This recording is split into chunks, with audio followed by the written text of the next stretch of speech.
जय हिंद साथियों। आज किसानों और केंद्र सरकार के बीच जो बातचीत हुई वो भी बेनतीजा रही और फिर से वही एक बार जो केंद्र सरकार का रटा रटाया राग है वही राग उन्होंने आलाप लगाया और कहा कि साहब ये कानून बहुत अच्छा है, आप मान जाइए। तो केंद्र की सरकार वो एक रट्टू तोता बन गई है। और ऐसा क्यों कर रही है केंद्र सरकार? इसके पीछे की सबसे बड़ी वजह यह है कि मोदी जी के मित्रों के लिए यह कानून बनाया गया है, अडानी और अंबानी के लिए यह कानून बनाया गया है। तो अपने पूंजीपति मित्रों को फायदा पहुंचाने के लिए, अपने कॉरपोरेट घरानों को फायदा पहुंचाने के लिए, कॉरपोरेट घरानों की गुलाम यह सरकार, अडानी अंबानी की गुलाम यह सरकार करोड़ों किसानों की मांग मानने के लिए तैयार नहीं है। और इस देश के करोड़ों किसान मांग क्या रहे हैं? वो कह रहे हैं ये तीनों काला कानून आप वापस लीजिए। और उनकी मांग जायज क्यों है? देश की संसद में हम लोगों ने विरोध क्यों किया था? उस समय तो संसद के अंदर जब हमने विरोध किया, माइक तोड़ा तो मुझे निलंबित किया गया। आज किसानों की हड्डियां तोड़ी जा रही हैं। इस सरकार को कौन निलंबित करेगा? आज किसानों के ऊपर आंसू गैस के गोले छोड़े जा रहे हैं। आज किसानों के ऊपर इस ठंड के महीने में पानी की बौछारें की जा रही है। उनके ऊपर मुकदमे लिखे जा रहे हैं। बुजुर्गों को लाठियों से पीटा जा रहा है। उनकी आंखें फोड़ दी जा रही हैं। उनको आतंकवादी कहा जा रहा है। उनको पाकिस्तान से मिला हुआ कहा जा रहा है। उनको चीन से मिला हुआ कहा जा रहा है। यह पूछा जाता है करे इसमें तो सिर्फ पंजाब के ही लोग हैं। शर्म नहीं आती भाजपा के लोगों आपको? शहीद आजम भगत सिंह भी तो पंजाब से थे। शहीद उधम सिंह भी तो पंजाब से थे। लाला लाजपत राय भी तो पंजाब से थे। हिंदुस्तान की आजादी के आंदोलन में अपने प्राणों की आहुति देने वाले वो तमाम महान क्रांतिकारी जो पंजाब से थे, क्या उस वक्त आपने उनसे पूछा कि आप इस देश के लिए अपनी शहादत क्यों दे रहे हैं? हरियाणा का कृषि मंत्री एक दलाल करके है, वो एक दिन कह रहा था कि इसमें पाकिस्तान और चीन की साजिश है। ये चार चेहरों को पहचानिए। देखिए इन चार चेहरों को, देखिए इनको और पहचानिए। जब चीन की सीमा पर विवाद हुआ तो भारत माता की रक्षा के लिए जो 20 जवान हमारे शहीद हुए, जिन्होंने अपना सर्वोच्च बलिदान दिया, उसमें 4 पंजाब के ये हमारे जवान थे। शहीद गुरनाम सिंह, शहीद सतनाम सिंह, शहीद गुरतेज सिंह, शहीद गुरविंदर सिंह, शहीद मनदीप सिंह। ये 4 जवान ये भी तो पंजाब से थे। और आप कहते हैं कि चीन का हाथ है इस आंदोलन के पीछे। इसमें हरियाणा के किसान शामिल हैं, इसमें उत्तर प्रदेश के किसान शामिल हैं, इसमें कर्नाटक के किसान हैं, इसमें महाराष्ट्र के किसान हैं, इसमें तमिलनाडु के किसान हैं। हिंदुस्तान का करोड़ों किसान इस आंदोलन के समर्थन में है, अपने मांगों के समर्थन में खड़ा है। उत्तर प्रदेश में आंदोलन हो रहा है, पंजाब में आंदोलन हो रहा है। और आप कहते हैं सिर्फ पंजाब के लोग आंदोलन कर रहे हैं, सिर्फ पंजाब के किसान आंदोलन कर रहे हैं। जब शहीद आजम भगत सिंह ने फांसी के फंदे को चूमा था तो क्या तब इन भाजपाइयों ने पूछा था कि वो तो सिर्फ पंजाब के थे? अरे उन्होंने हिंदुस्तान के लिए अपने प्राणों की आहुति दी। उन्होंने शहीद उधम सिंह ने हिंदुस्तान के लिए अपने प्राणों की आहुति दी। तो आप लाला लाजपत हिंदुस्तान के लिए अपनी शहादत दी। आज कहते हो सिर्फ पंजाब का आंदोलन चल रहा है। जाके काला पानी अंडमान निकोबार की जेल में पंजाब के वीर सपूतों का इतिहास पढ़ लेना भाजपाइयों। मैं कहना चाहूंगा मोदी जी से कि एक बार अंडमान निकोबार की जेल में जाइए और वहां पे जो सूची लगी है काला पानी की सजा पाने वालों की, इस देश के लिए शहादत देने वालों की, वो सूची पढ़ेंगे तो आपको शर्म आएगी और आपकी पार्टी को भी शर्म आएगी कि आप किसके वंशजों को अपमानित कर रहे हैं, किसको आतंकवादी कह रहे हैं, किसको खालिस्तानी कह रहे हैं, किसको आप इस देश का दुश्मन कह रहे हैं और देशद्रोही कह रहे हैं। यही काम जब सांसदों ने हंगामा किया पार्लियामेंट में तो हम लोगों को कह दिया गया कि ये तो साहब अराजक तत्व हैं, गुंडे हैं, पता नहीं क्या क्या हैं। माइक तोड़ा मैंने तो पूरी भाजपा रो रही थी ऊपर से लेकर नीचे तक। लेकिन क्यों तोड़ा था, क्यों विरोध किया था? और क्यों मैं जान रहा था कि इस देश के करोड़ों किसानों के लिए, अन्नदाता के लिए, जो ये इस देश के लिए, देश के लोगों के लिए धरती माता का फल अपना हल चला के उनका सीना चीर के आपके लिए फल पैदा करते हैं, सब्जियां पैदा करते हैं आपके लिए, जो अन्न पैदा करते हैं, इस देश का अन्नदाता, जो आपका पेट भरता है। प्रधानमंत्री का भी पेट भरता है, मंत्रियों का भी पेट भरता है, सांसदों का भी पेट भरता है, विधायकों का भी भरता है, इस देश के लोगों का पेट भरता है। उस अन्नदाता के साथ विश्वासघात हो रहा था, काला कानून देश की संसद में बन रहा था, इसलिए हम लोगों ने विरोध किया था। और इस काले कानून में लिखा क्या है? एमएसपी नाम का कोई शब्द इस पूरे तीनों कानून में नहीं लिखा। आप कहते हो हम एमएसपी देंगे, एमएसपी देंगे। आज भी मैं सुन रहा था, देश के कृषि मंत्री नरेंद्र सिंह तोमर जी कह रहे हैं हम एमएसपी देंगे, हमारी प्रतिबद्धता है। अरे भाई, आपके भाषण देने से एमएसपी थोड़ी मिलेगी। और प्रधानमंत्री जी की नीयत अगर साफ है, मोदी जी की नीयत साफ है, तो 2 लाइन कानून में लिखने में आपका क्या जा रहा है? 2 लाइन कानून में लिखिए कि इस देश में न्यूनतम समर्थन मूल्य यानी कि एमएसपी से कम पर अगर कोई खरीद होगी, यानी सरकार जो रेट घोषित करेगी उससे कम पर मंडी में या मंडी के बाहर देश के किसी हिस्से में अगर कोई खरीद होगी, तो उस व्यक्ति को उठाकर जेल में डाला जाएगा, उसके खिलाफ कानूनी कार्रवाई होगी। कहीं इस तीनों कानून में एमएसपी की गारंटी शब्द नहीं लिखा हुआ है। कहते मोदी जी ने भाषण दे दिया, आप मान लीजिए कि एमएसपी मिल जाएगी। अरे भाई, मोदी जी ने तो भाषण देके कहा था 2 करोड़ लोगों को रोजगार मिल जाएगा, बाद में कह दिया जुमला था। मोदी जी ने कहा था 15 लाख हर खाते में आएगा, बाद में कह दिया जुमला था। मोदी जी ने कहा था काला धन हर इस देश में लाखों करोड़ का आएगा, बाद में कह दिया जुमला था। मोदी जी ने कहा था जीएसटी से देश को दूसरी आजादी मिलेगी, आज राज्यों का हिस्सा नहीं मिल पा रहा है उनको। मोदी जी ने कहा था नोटबंदी से देश की तकदीर बदल जाएगी, startup India, make in India. तो मोदी जी ने तो भाषण में बहुत कुछ कहा, लेकिन मिला कुछ नहीं इस देश के लोगों को। करोड़ों बेरोजगारों की फौज खड़ी हो गई। और मोदी जी के भक्त और इस देश के अंदर जो भाजपाई हैं, वो राग अलापते रहते हैं दिन भर मोदी मोदी मोदी। अरे देश के करोड़ों अन्नदाता जब अपनी मांग को लेकर सड़कों पर बैठे हुए हैं, लाखों किसान इस खुले आसमान के नीचे, उस समय कितना संवेदनहीन प्रधानमंत्री वो होगा। आप कल्पना कीजिए, जो ऐसे समय में जब किसान पर आंसू गैस के गोले चल रहे हैं, जब किसान लाठियों से पीटा जा रहा है, जब किसानों पर पानी की बौछारें हो रही हैं, ऐसे समय में देश का प्रधानमंत्री लाइट एंड साउंड कार्यक्रम पे बनारस के अंदर थिरक रहे हैं। आप कल्पना कीजिए संवेदनहीनता की पराकाष्ठा कितनी है। देश के गृह मंत्री निगम के चुनाव प्रचार में लगे थे हैदराबाद में।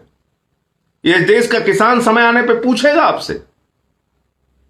देश के एक प्रदेश के, सबसे बड़े प्रदेश के, कृषि प्रधान प्रदेश के मुख्यमंत्री आदित्यनाथ जी हैदराबाद में चुनाव प्रचार कर रहे थे।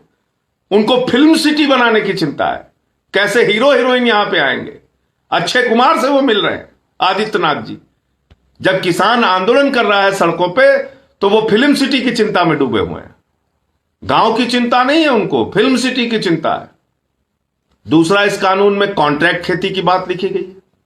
अब कॉन्ट्रैक्ट खेती एक इतना खतरनाक कानून है जिसके जरिए देश का किसान अपने ही खेत में पूंजीपति का गुलाम हो जाएगा, उसके साथ अनुबंध करेगा अपने खेत के लिए, और खेत का अनुबंध करने के बाद मालिक होगा पूंजीपति, मालिक होगा अडानी, मालिक होगा अंबानी, मालिक होगा टाटा, मालिक होगा बिरला, मालिक होगा सत्ताधारी नेताओं के जो दलाल हैं पूंजीपति। वो आपके खेतों को अनुबंध करके कॉन्ट्रैक्ट करके लेंगे, और अगर वो आपके साथ कोई चीटिंग करता है, कोई बेईमानी करता है पूंजीपति उस फसल के नाम पे, खेत के कॉन्ट्रैक्ट के नाम पे, तो आपको अदालत जाने का भी अधिकार इस कानून में नहीं है। इस बात को समझ लीजिएगा बहनों भाइयों। अब आप किसान को अदालत जाने का कोई अधिकार नहीं है इस कानून में। वो कहां जाएगा? एसडीएम के दफ्तर में जाएगा। अब एसडीएम के दफ्तर में उसकी अपील को अगर सुनने की बात आएगी तो एसडीएम अडानी अंबानी की सुनेगा, सत्ताधारी नेताओं की सुनेगा, कि उस गरीब किसान की सुनेगा। तो ये कॉन्ट्रैक्ट फार्मिंग, जो अनुबंध करके खेती की बात हो रही है, इससे देश का करोड़ों किसान अपनी ही जमीन पे गुलाम बन जाएगा। उसको हासिल होने वाला कुछ नहीं, उसके बर्बादी की दूसरी दास्तां। पहली होगी एमएसपी नहीं देंगे, मंडियां खत्म करेंगे, और दूसरी हो गई कॉन्ट्रैक्ट खेती के जरिए किसान को उसकी ही जमीन पे गुलाम बनाएंगे, मजदूर बनाएंगे। तीसरा, जो इस देश के हर इंसान को समझना चाहिए और उसके विरोध में सिर्फ किसान नहीं, देश के हर नागरिक को खड़ा होना चाहिए। सरकारी कर्मचारी हो, गृहिणियां हो, हमारी माताएं बहनें हो, हमारे नौजवान साथी हो, सबको इस कानून के खिलाफ खड़ा होना चाहिए। वो क्या है, सुनिए आप। अब मोदी जी ने नए कानून में असीमित भंडारण की छूट दे दी है। अब असीमित भंडारण कोई छोटा मोटा किसान तो कर नहीं पाएगा। असीमित भंडारण के लिए बड़े बड़े भंडारण, बड़े बड़े स्टोर चाहिए। वो स्टोरेज किसके पास होंगे? वो कोल्ड स्टोरेज कौन कौन बनाएगा? अडानी बनाएगा, अंबानी बनाएगा, जो बड़े बड़े मोदी जी के मित्रों हैं, पूंजीपति हैं, वो बनाएंगे। अब असीमित भंडारण से कालाबाजारी, जमाखोरी और महंगाई तीनों को मोदी जी ने वैधता प्रदान कर दी है, लीगलाइज कर दिया है। अब इसमें क्या होगा? सस्ते में गेहूं, सस्ते में चावल, सस्ते में दाल, सस्ते में मक्का, सस्ते में आलू, सस्ते में प्याज, सस्ते में फल, सस्ते में सब्जियां किसानों से ये बड़े बड़े पूंजीपति खरीदेंगे और उसको बड़े बड़े स्टोरेज में, कोल्ड स्टोरेज में रखेंगे। जब बाजार में उसकी कमी हो जाएगी तो महंगे दामों में आपको बेचेंगे। अब आप समझ पा रहे हैं देश में अचानक ये महंगाई क्यों इस वक्त बढ़ी हुई है? आलू 50 रुपए किलो क्यों बिक रहा है? ये इस काले कानून के जरिए ये महंगाई बढ़ी हुई है। तो असीमित भंडारण की छूट देना यानी जमाखोरी, कालाबाजारी और महंगाई को वैधता प्रदान करके मोदी जी ने हर घर में लोगों को चोट पहुंचाने का काम किया। तो सिर्फ ये किसान का मुद्दा नहीं है, ये हिंदुस्तान में रहने वाले हर इंसान का मुद्दा है। तो इस बात को आपको समझना पड़ेगा। ये 3 ऐसे काले कानून हैं जिसके जरिए इस देश के करोड़ों किसानों की बर्बादी की दास्तां मोदी जी ने लिख दी है। और कहते क्या है? हम किसानों का भला करने के लिए कर रहे हैं, हम किसानों के हित में कर रहे हैं। अरे भैया, किसानों के हित में अगर कर रहे थे, किसानों का भला कर रहे थे, तो चोर दरवाजे से अध्यादेश के जरिए इसको जून के महीने में, जब इस देश में आपदा फैली हुई थी, महामारी फैली हुई थी, तो किसके कहने पे आपने ये कानून पास किया? अडानी के कहने पे, अंबानी के कहने पे, अपने मित्रों के कहने पे, किसके कहने पे? किस किसान संगठन ने कहा था कि यह कानून हमारे लिए जरूरी है? जब देश महामारी से जूझ रहा था, जब आपसे ताली थाली बजवाया जा रहा था, आपसे कहा जा रहा था मूर्खों की तरह घर की बिजली 9 मिनट बुझाकर बैठ जाओ, कोरोना ठीक हो जाएगा, भाभी जी पापड़ खाओ, उस समय में यह अध्यादेश के जरिए कानून लाया गया। क्यों भाई? पार्लियामेंट में इस पे आपने बहस क्यों नहीं कराई? किसान संगठनों से बातचीत क्यों नहीं की? आपने देश के किसानों को विश्वास में क्यों नहीं लिया? अगर इतना अच्छा कानून था, उनके भले के लिए कर रहे थे, जिसका भला कर रहे हो उससे बात ही नहीं कर रहे हो। और जबरन राज्यसभा में मैं मौजूद था उस दिन और एक एक घटना के बारे में आपको बता सकता हूं कि सरकार के पास बहुमत नहीं था। अल्पमत में होने के बावजूद जबरन डंडाशाही के दम पे, दादागिरी के दम पे, तानाशाही के दम पे अल्पमत की सरकार ने राज्यसभा में ध्वनिमत से यह कानून जबरन पास किया। आपने देखा होगा वो दृश्य, मुझे दोहराने की जरूरत नहीं है, जिसमें मैंने विरोध किया था, माइक भी तोड़ा था और जितना मुझसे बन सका मैंने किया था। लेकिन आज हिंदुस्तान के हर सांसद की जिम्मेदारी है, मैं कहना चाहता हूं, अगर धरती माता को बचाने के लिए, धरती माता की रक्षा के लिए अन्नदाता अगर सड़कों पर उतरा है, अपनी जायज मांगों को लेकर उतरा है, अपने फसल का दाम मांगने के लिए उतरा है, इस देश में महंगाई और कालाबाजारी और जमाखोरी को रोकने के लिए उतरा है, अगर कॉन्ट्रैक्ट फार्मिंग का जो गुलाम बनाने का उसको कानून है उसके खिलाफ अगर निकला है, तो आप सब उसका साथ दीजिए। सांसद आप इन्हीं के दम पर बने हैं। सांसद, विधायक, सारे नेता इन्हीं के वोट से बने हैं आप। ये इस देश के अन्नदाता हैं, इन्होंने आपको बनाया है, इन्होंने आपको पार्लियामेंट में भेजा, इन्होंने आपको मंत्री बनाया, प्रधानमंत्री बनाया, और आज इनके ऊपर मुसीबत आई तो आप इनकी सुन नहीं रहे। आप खाली मुकदमे डाल रहे हैं इन पे। पंजाब के एक मुख्यमंत्री हैं कैप्टन अमरिंदर सिंह, वो भी कह रहे हैं किसानों से देश को खतरा है। जो भाषा बीजेपी बोल रही है वही भाषा कांग्रेस बोल रही है, कैप्टन अमरिंदर सिंह बोल रहे हैं। वारे कांग्रेसियों, किसानों से देश को खतरा है। यही काला कानून पहले कांग्रेस बनाने की कोशिश कर रही थी, तब बीजेपी विरोध कर रही थी। अब वही काला कानून बीजेपी ने बना दिया इस देश के अंदर। और 1 साल से कैप्टन अमरिंदर सिंह, मैं पूरी जिम्मेदारी के साथ कह रहा हूं, 1 साल से इस काले कानून को बनवाने में कैप्टन अमरिंदर सिंह, जो पंजाब का मुख्यमंत्री है, वो इन भाजपाइयों के साथ शामिल थे। एक गहरे साजिश में वो शामिल थे। और ये बात मैं क्यों कह रहा हूं? वो हाई पावर कमेटी की मीटिंग जो 2 बार हुई, उसमें पंजाब की सरकार मौजूद थी और उस सरकार ने विरोध नहीं किया। ये काले कानून का ड्राफ्ट सबसे पहले उनको पता चला। उनको पंजाब के किसानों को समय रहते बताना चाहिए था। उन्होंने कोई जानकारी पंजाब के किसानों को नहीं दी कि मोदी जी इतना बड़ा काला कानून बना रहे हैं। ये जानकारी क्यों नहीं दी कैप्टन अमरिंदर सिंह ने? क्योंकि वो बीजेपी सरकार और मोदी सरकार के साथ मिले हुए थे। वो बीजेपी के मुख्यमंत्री हैं, कहने के लिए कांग्रेस के मुख्यमंत्री हैं, लेकिन दरअसल वो बीजेपी के मुख्यमंत्री हैं। वो वही भाषा बोलेंगे जो मोदी जी उनसे कहेंगे। बताइए, किसानों का आंदोलन चल रहा है। कैप्टन अमरिंदर, जो अपने आप को राजा अमरिंदर कहते हैं, वो अमित शाह के दरबार में हाजिर होते हैं। अमित शाह उनको कहता है ईडी की जांच है भ्रष्टाचार की तुम्हारे खिलाफ, औकात में रहना है या ज्यादा उड़ना है। जैसे ही अमित शाह ने धमकाया ईडी की जांच को लेके, बाहर आके कैप्टन अमरिंदर राजा साहब की भाषा बदल गई। क्या कह रहे हैं? कह रहे हैं किसानों से देश को खतरा है। वारे कैप्टन अमरिंदर सिंह जी, आपका भी चेहरा बेनकाब हो गया। आपकी भी असलियत पंजाब के लोगों के सामने आ गई। इसलिए इस देश का किसान देख रहा है कौन उनके साथ खड़ा है, कौन उनके खिलाफ खड़ा है। दिल्ली के मुख्यमंत्री अरविंद केजरीवाल जी ने अपने सारे विधायकों को, सांसदों को, पार्टी के एक एक कार्यकर्ताओं को निर्देशित किया है कि आप सेवादार के रूप में, एक सेवक के रूप में किसानों के बीच में जाइए और उनकी सेवा कीजिए। उनके लिए पानी का इंतजाम, खाने का इंतजाम, रहने का इंतजाम, कंबल का इंतजाम, जो भी आपसे बन सकता है आप कीजिए। यह सबको निर्देशित किया दिल्ली के मुख्यमंत्री अरविंद केजरीवाल जी ने।